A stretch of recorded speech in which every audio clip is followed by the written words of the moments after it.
যুক্তরাজ্যের লন্ডনের বুকে অবস্থিত হোয়াইট চ্যাপেল স্টেশনের সাইনবোর্ডে নাম লেখা আছে বাংলা ভাষায়। তবে এই বিষয়টা সহ্য হচ্ছে না ব্রিটিশ সাংসদ রুপার্ট লোয়ের। এ অবস্থায় রুপার্ট সম্প্রতি একটি পোস্ট করেন সামাজিক যোগাযোগ মাধ্যমে। তাতে তিনি লেখেন, এটা লন্ডন, এখানে স্টেশনের নাম শুধুমাত্র ইংরেজিতেই লেখা উচিত, শুধু ইংরেজিতেই। আর রুপার্টের সেই পোস্টের জবাব দিলেন ধনকুবের ইলন মাস্ক। অতি ডানপন্থী মনোভাবাপন্ন মাস্ক রুপার্টকে সমর্থন করে এক শব্দের জবাবে লেখেন, হ্যাঁ।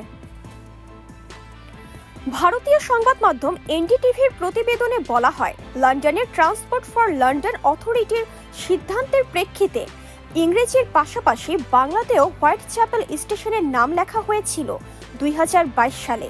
বর্তমানে এই অঞ্চলের মোট জনসংখ্যার 40% মানুষই হলো বাঙালি। ইংল্যান্ডের অধিকাংশ বাঙালি থাকেন এই অঞ্চলে। এই অঞ্চলে আগে থেকেই বহু দোকানের নাম লেখা আছে বাংলা ভাষায়।